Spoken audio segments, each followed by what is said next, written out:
No way, why? I received a call that my daughter, who was in her final month of pregnancy, had died during childbirth. Apparently, she had already been returned home, so my husband and I rushed over immediately. When I saw my daughter's body in the casket, I nearly collapsed from grief. But when I looked at her face through the small window of the coffin, something felt off. As I instinctively reached out to touch her, my son-in-law hurriedly stopped me. What's more, no matter how much I begged him to open the lid for a final farewell, he stubbornly refused. Something was wrong. When I found a moment to examine my daughter's body discreetly, I, as a nurse, was certain. This was neither illness nor accident. It was undoubtedly murder. I'm Patricia. I worked as a nurse for 40 years and am now retired as a homemaker. My daughter Monica was also a nurse, and she got married at 30.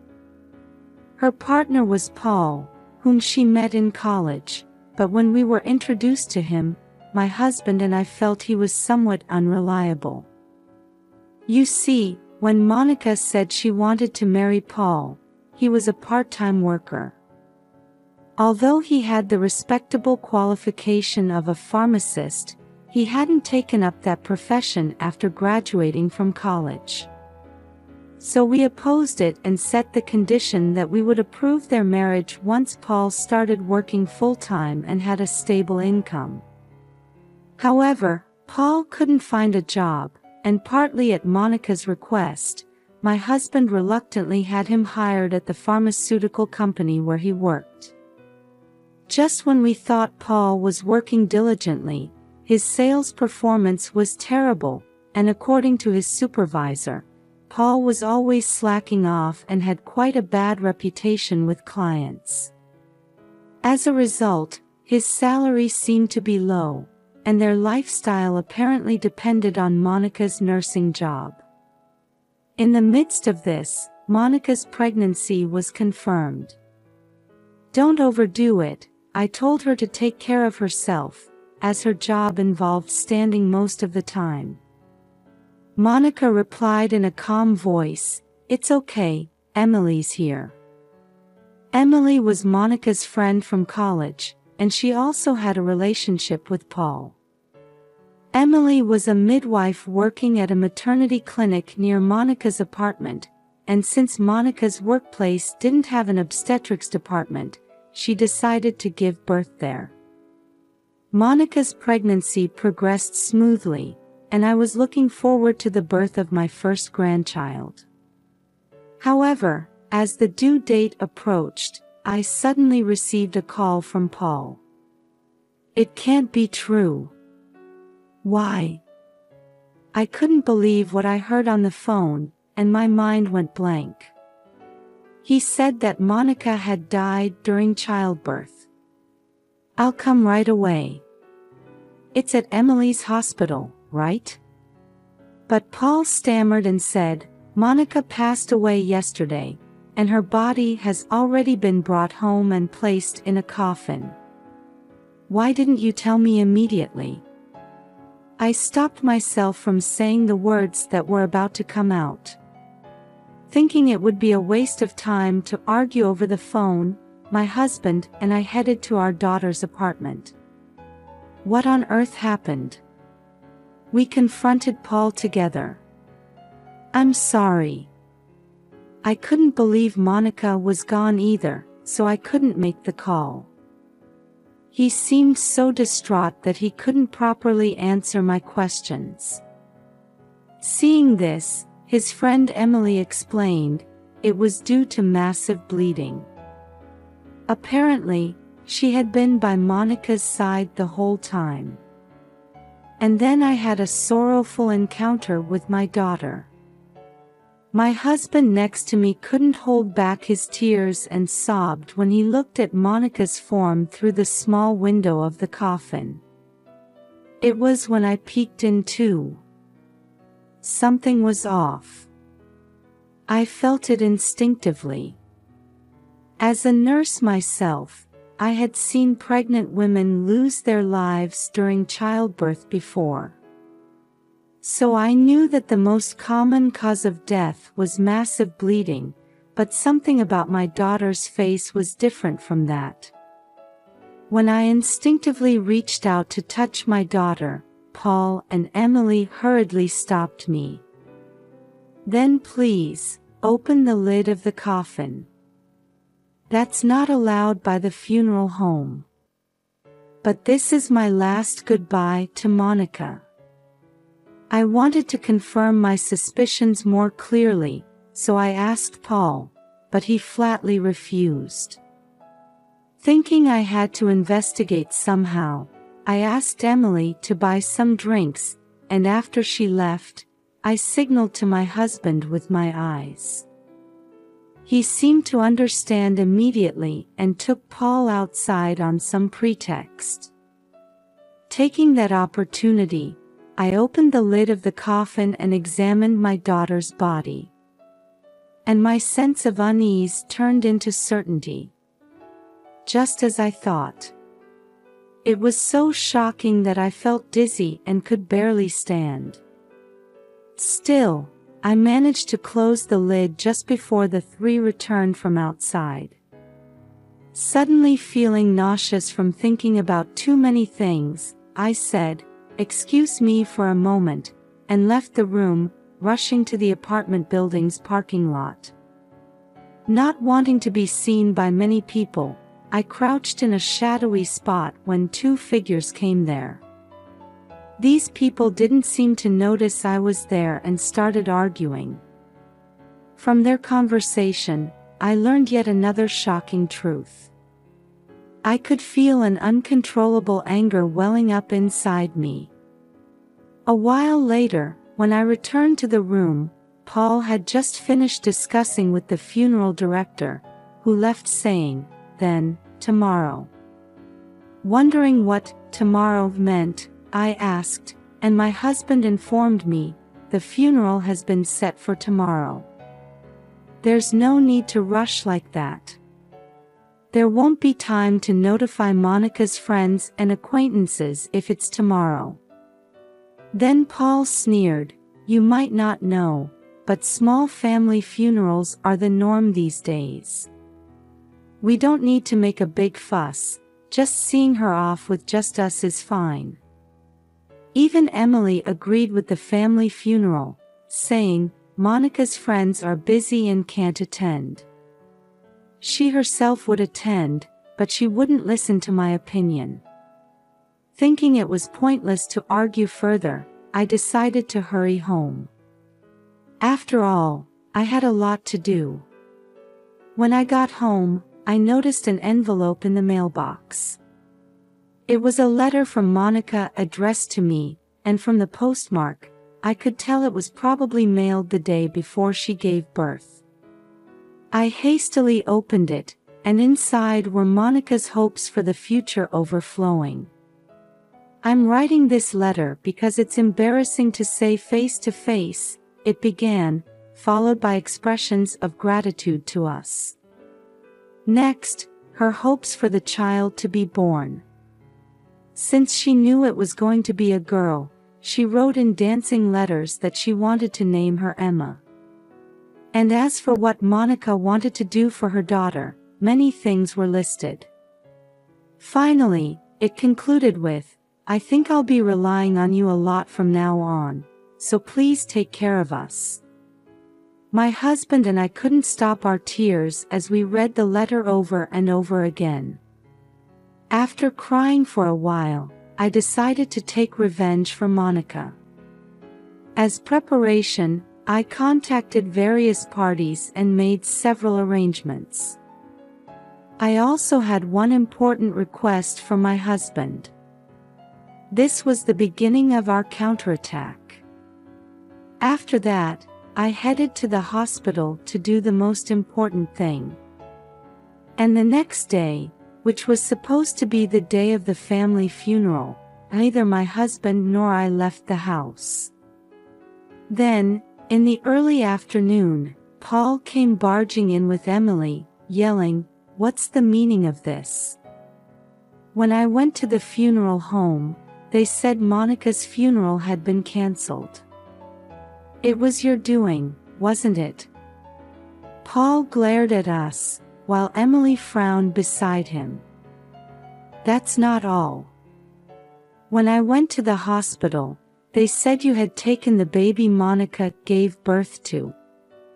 What's going on?" "Well, wouldn't it be pitiful for Emma to be left alone in the hospital without her mother, Monica?"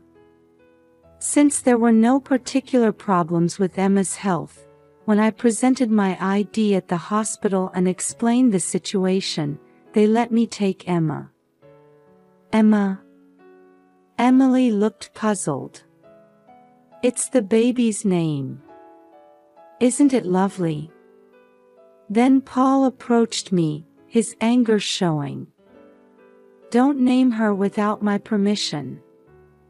"It wasn't me, Monica chose the name. Look here." I held out my daughter's letter in front of him. Paul stumbled over his words. "Well, that's fine then. But about the funeral?" I interrupted him and glared. "I looked into the funeral home you arranged, and they had a bad reputation, so I changed it to one I know. They didn't have an opening, so the funeral will be in a week, but that's okay, right?"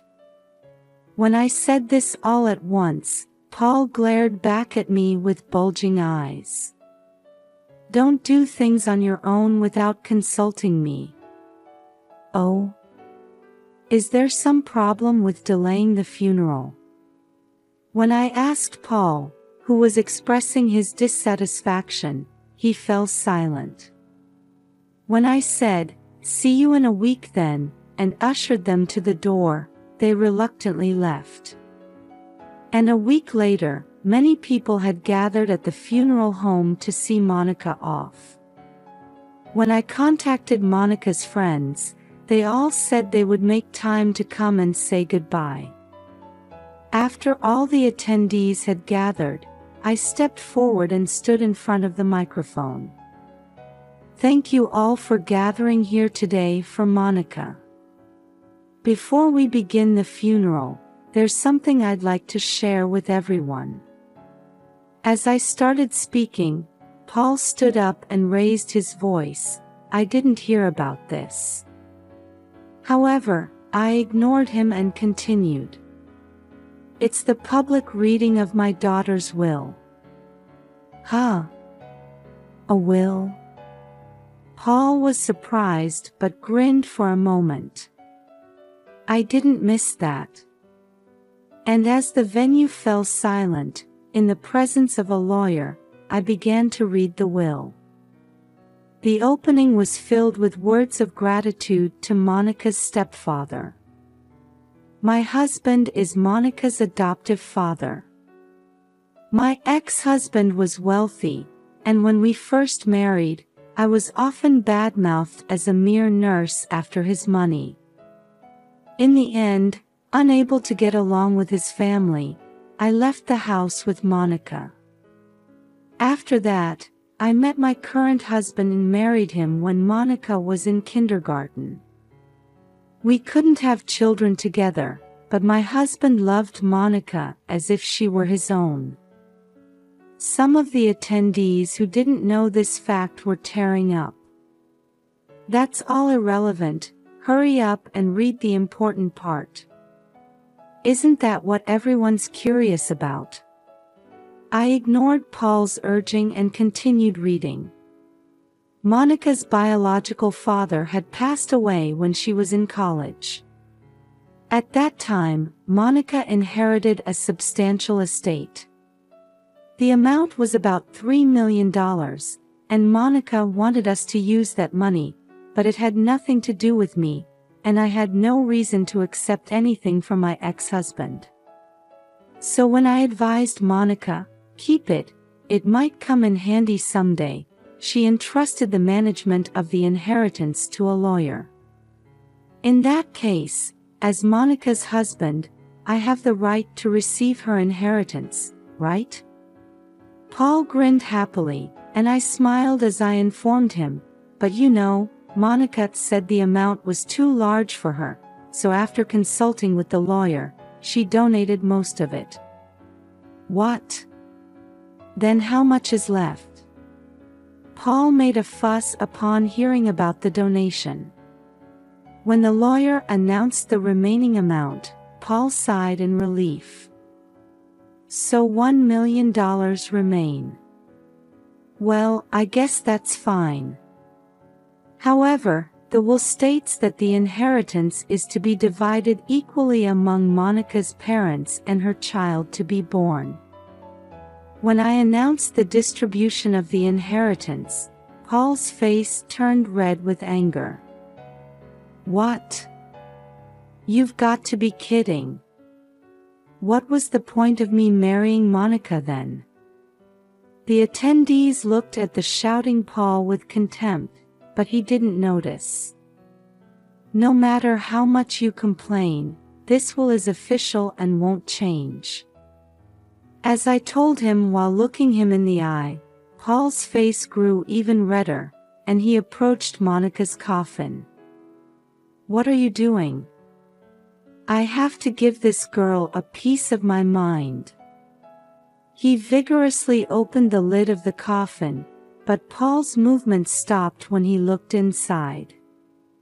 Why? To his surprise, my daughter's body wasn't there. I thrust a piece of paper at the surprised Paul. Look at this. It was the autopsy report of Monica's body examination. From the moment I had that sorrowful encounter with my daughter, I had been suspicious of her death. And when I opened Monica's coffin and saw her body, that suspicion turned into certainty. This was murder. So I consulted a doctor I knew, explained the situation, and he also felt it was strange, so he introduced me to a friend who was a medical examiner. And that person agreed to perform an autopsy on my daughter. Look closely. It says right here that the cause of Monica's death was neither illness nor accident. As people in the venue gasped in surprise, I continued, she was killed by a drug. The name of the drug is clearly written here. You did this, didn't you? As I confronted Paul, he stepped back. Actually, I had changed the funeral home to buy time for this autopsy. And I had the help of an acquaintance who was in charge there. Presented with the autopsy report, Paul was at a loss for words. Emily quietly approached Paul's side and whispered something in his ear. Then Paul suddenly looked up and grinned triumphantly. Sure, Monica might have died because of drugs, but that's irrelevant. Do you have any evidence that I used the drug? To the confident Paul, my husband now presented a ledger. It was from the pharmaceutical company where my husband had worked until retirement. In other words, it was the drug inventory ledger of the company where Paul worked. After my husband and his former subordinate carefully cross-checked the ledger with the drug inventory in the warehouse, it was discovered that the same drug that took Monica's life was missing. And there was only one person who entered the warehouse on the day that drug went missing. It's recorded in the company data. On that day, you, Paul, were the only one who went in and out of the warehouse. Paul's face gradually turned pale. However, this time Emily stepped forward in front of me. That could be a coincidence, and you can't conclude that the drug used on Monica was from Paul's company. Hearing this, I couldn't help but laugh. I took out my smartphone from my pocket and played an audio recording. It contained a conversation between a man and a woman. "These are your voices, right?" There was no need to confirm, as the man and woman in the audio data were calling each other Paul and Emily. I had turned the volume up to maximum, so the conversation echoed throughout the funeral home. Their argument was clearly recorded. On that day when I was hit by nausea, it was them arguing in the apartment building's parking lot. Thinking this could be evidence, I quickly activated my smartphone's voice recorder and recorded their conversation. I could have reported it to the police on the spot, but I decided to investigate myself in case other evidence might be destroyed. Of course, I also wanted to exact revenge with my own hands. The audio clearly recorded that they had killed Monica for her inheritance, and that Paul and Emily were having an affair. From the moment they learned that my daughter had received an inheritance during her college days, the two had been looking for an opportunity to kill her. For them, Monica's pregnancy was a chance. It was, of course, Emily who advised Monica to give birth at the hospital where she worked. Thus, during the confusion of my daughter's delivery, Emily injected Monica with the drug Paul had prepared. Moreover, you abandoned my suffering daughter and even tried to take the life of her child, didn't you? Of course. After all, if we didn't, Paul's share would be smaller. Emily was defiant and said this with an expression as if it was nothing. But unfortunately, the baby was saved because a part-time doctor performed emergency surgery on Monica. I felt sadness welling up beyond anger towards Emily. I didn't want to hear such terrible words from Emily, who was in a profession so close to life as a midwife. If only there was no child, I could have received that share of money too. Paul had even instructed Emily to take the child out of the hospital and dispose of it. Paul, so obsessed with money, didn't have a shred of affection for his own child. The venue was in an uproar, with some people looking at the two with angry eyes, and others bursting into tears. That's why I took Emma from the hospital. To protect her from your hands. As I coldly declared this, Paul tried to lunge at me. However, my husband and the people around us caught Paul, and he was pathetically pinned to the floor. The police will be here soon. Give it up. I had asked the lawyer to notify the police at the right time. But the child is actually safe, and Monica would be happy. From now on, I'll raise my daughter with love, so please, just don't call the police. Paul suddenly became timid and pleaded. Don't be ridiculous. People like you should rot in hell. I will never forgive you. Soon, we could hear police sirens in the distance. And as they were dragged away by the arriving officers, they were still crying and screaming, "Please, forgive us. We don't want to go to the police." After that, Paul and Emily ended up in prison for this incident. The lawyer told me that those who take a life have no inheritance rights, so Paul couldn't even receive the inheritance that remained as his legal portion. Paul was fired from his company, and Emily had her midwife license revoked. A dark life awaits them where they'll have to crawl on the ground, but that's no longer our concern, and we don't have time to worry about such things. After all, we're very busy with childcare for the first time in 30 years. That being said, it's very enjoyable and every day is fulfilling. We've decided to use all the inheritance Monica left for Emma's sake. And everything that Monica wrote she wanted to do for Emma as a mother, we now want to do in her place.